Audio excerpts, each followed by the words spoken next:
Elbas FM selalu mengudara untuk Anda.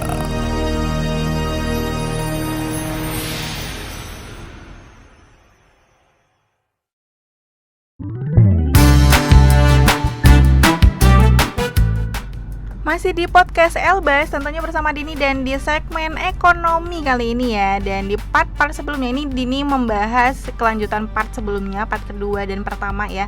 Pertama dan kedua tetap kita membahas mengenai pengangguran dalam ekonomi Islam ya. Dan part ketiga juga membahas masalah pengangguran. Karena rekan setia jangan sampai di situ aja.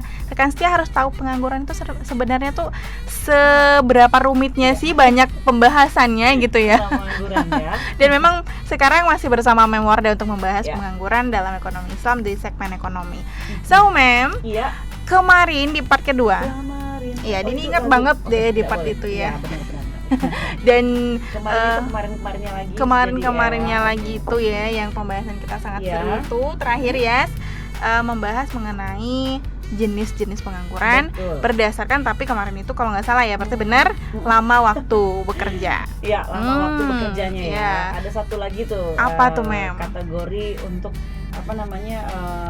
jenis pengangguran ya. Oke, ada apa, dari Mem? sisi faktor penyebabnya. Oke, dilihat dari sisi faktor. Ini ada dendam apa sih sama pengangguran sampai sedetail itu? Iya, sehingga bisa orang itu merumuskan ya. Saya juga niat bener nih orang merumuskan ini ya, kategori-kategori ini ya. Oke. Tapi nggak apa-apa, kita pelajari dulu sehingga kita mengerti dan baru nanti bisa berkomentar apakah Anda setuju dengan istilah-istilah pengangguran seperti ini. Kan boleh saja, ini kan kita hanya mengikuti yang sudah ada.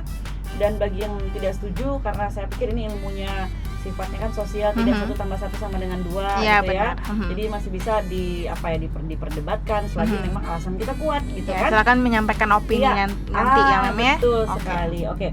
Nah, kita masuk ke podcast yang part 3 ini adalah khusus tentang melihat pengangguran itu dari sisi faktor penyebab. Oke, faktor penyebab pengangguran.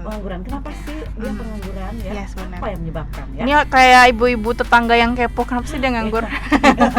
Pasti penyebabnya. Gitu ya. Padahal sebenarnya dia di dalam itu bekerja kan. Iya, sebenarnya. Oke. Nah, kemudian yang pertama adalah pengangguran yang disebut dengan pengangguran friksional. Ya, friksional Mbak Dini dan semuanya. Atau disebut juga dengan pengangguran normal. Oke, normal ya, pengangguran ya. Oke. Yaitu pengangguran yang terjadi secara temporer ya, karena adanya mismatch, ketidakseimbangan mismatch ya, antara pencari kerja dengan dunia usaha, yang disebabkan karena informasi yang tidak sempurna, atau juga karena faktor jarak ya, dan proses rekrutmen yang banyak memakan waktu dan persyaratan. Bisa dipahami nggak? Jadi dia kayak pengangguran tuh, saya termasuk kategori pengangguran friksional. Kenapa? Ya itu saya udah niat mencari gitu katanya kan gitu ya. Tapi ada ketidakseimbangan informasi. Misalnya gini, kalau misalnya pembukaan itu dia apakah memang tidak diinformasikan, bisa jadi ya, atau memang orang yang menyampaikan itu salah info bahwa akan ada nanti pembukaan misalnya 3 bulan lagi gitu ya, akan ada pembukaan di bank apa misalnya gitu ya. Ternyata karena informasinya tidak sempurna, dia sudah ke sana, tahunya mungkin sudah terlewat. Oh iya benar. Ya? Atau misalnya belum dimulai, sementara jarak dia jauh yang bikin dia kurang fighting, jadi malas dia untuk ini ya. Atau juga misalnya proses rekrutmennya itu yang banyak makan waktu dan persyaratan. Jadi lahan dia sebenarnya ada. Oke, ini bidang saya nih gitu ya, S1 ekonomi syariah misalnya. Tapi persyaratan ini nggak bisa dia penuhi. Benar. Ada kasus yang kayak gitu. Ada. Nah, ini ternyata dia pengangguran jadinya. Jatuhnya pengangguran.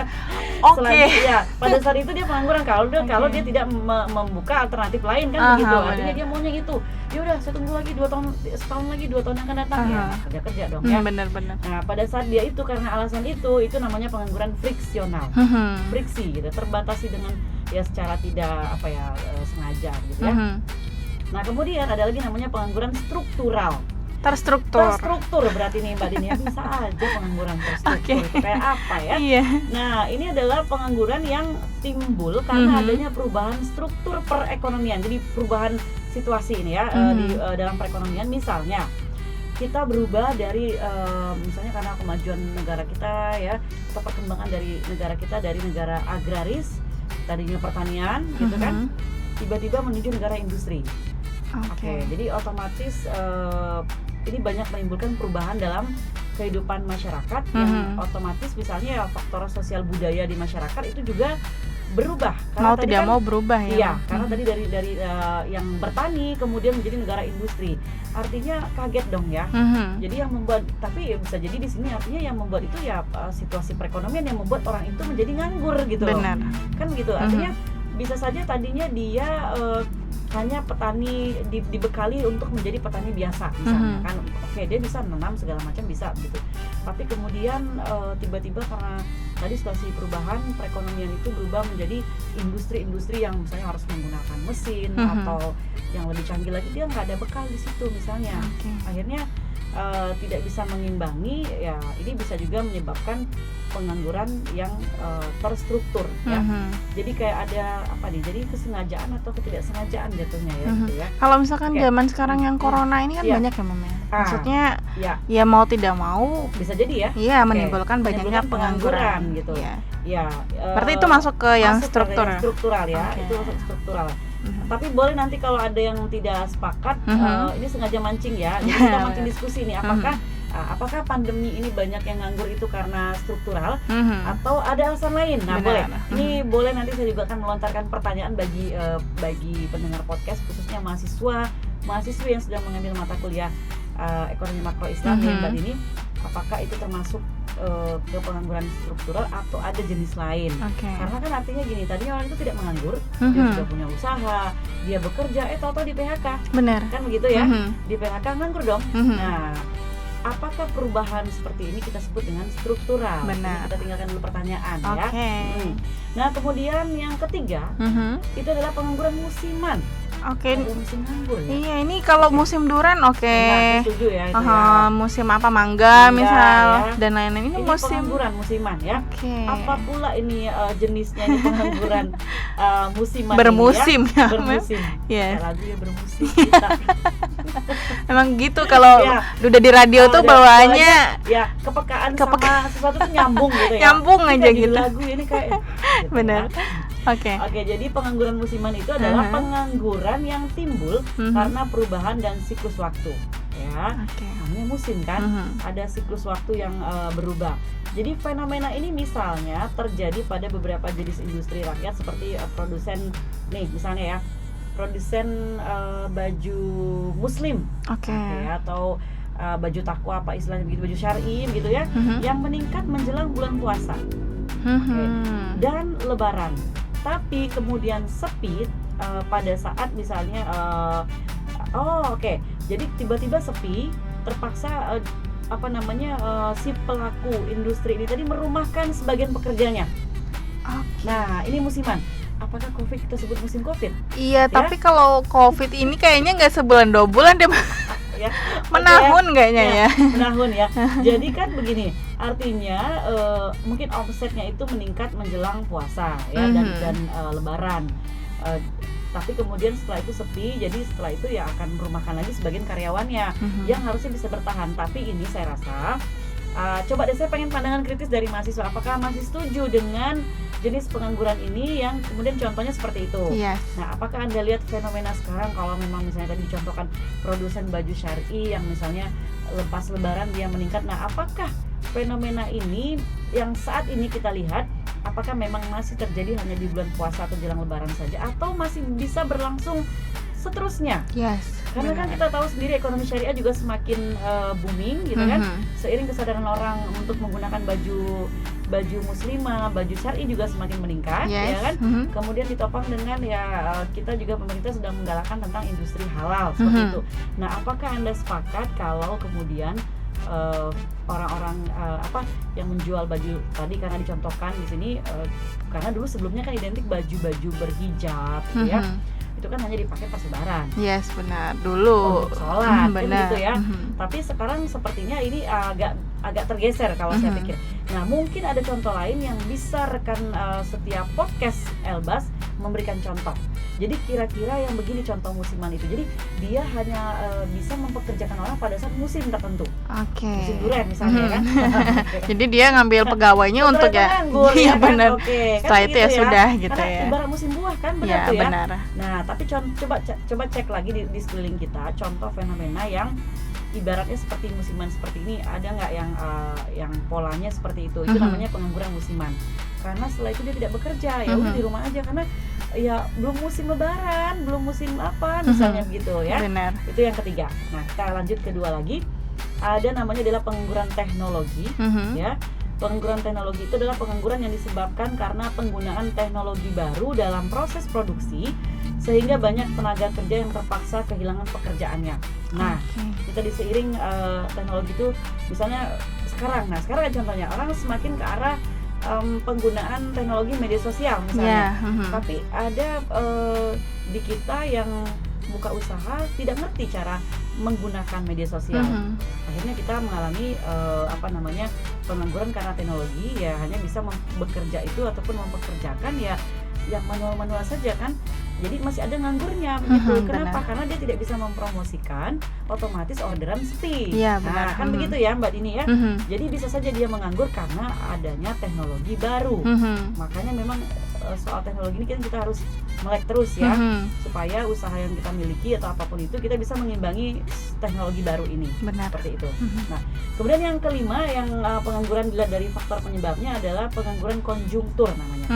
Pakai nama juga ya, konjungtur. Keren namanya ya. Tapi ya tetap aja pengangguran ya. pokoknya. Pengangguran konjungtur itu adalah pengangguran yang disebabkan perubahan siklus ekonomi. Tadi ada siklus waktu ya, sekarang siklus ekonomi.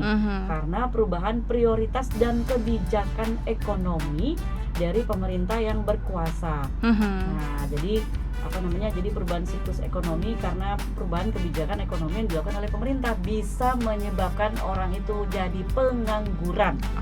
Ya, jadi misalnya maaf kalau dulu ada istilah orde lama, orde baru atau sekarang reformasi, tentu ada kebijakan-kebijakan yang ekonominya itu terus berbeda.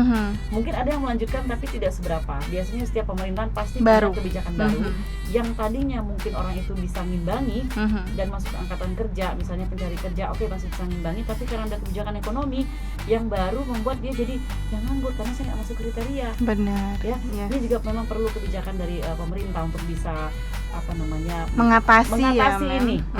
Nah, itu tadi pengangguran dari faktor penyebabnya ada 5. Ada 5 ya, dan itu semua kategori pengangguran ya, rekan setia. Jadi bukan kategori yang mana-mana ya. Jadi kalian ya mikir yang mana nih takunya masuk ya, taku pengangguran juga gitu. Jadi dicerna. Dan untuk mahasiswa-mahasiswa ekonomi tentunya silahkan kalian beradu argumen juga dengan opini masing-masing. Apakah kalian bisa ibaratnya menyetujui atau punya contoh lain dengan berbagai macam tadi tipe ya, jenis menurut lamanya waktu bekerja atau faktor penyebabnya gitu ya. Jadi memang meskipun namanya pengangguran, meskipun itu dianggap sepele banget ya, namanya pengangguran, tetap pengangguran deh. Ternyata banyak banget ilmu-ilmunya ya. Dan begitulah rekan setia ya, pengangguran itu sedikit menyesakkan dada ya, tapi memang harus berjuang untuk menjadi ibaratnya penopang hidup lah gitu ya. Dan jangan kemana-mana, kita akan membahas lagi pengangguran di part-part selanjutnya. So tetap pantengin podcast Elbas yes.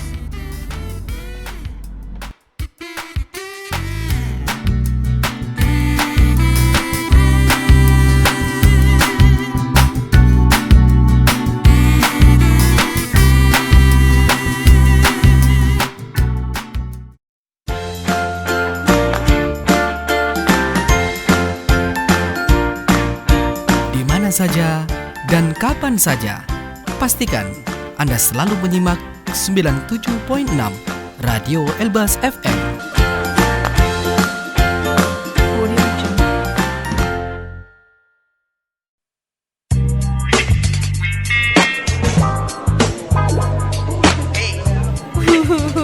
Mbak Yu, kenapa lu Nem? Gimana toh caranya bisa jadi TKW sukses kayak Mbak Yu? Aku iki boro-boro mau sukses. Wong baru beberapa bulan aja di Saudi, aku dihajar sama majikanku karena ngerusaki mesin cuci. Habisnya mana aku ngerti cara pakai mesin cuci. Wong biasanya nyuci ndek kali.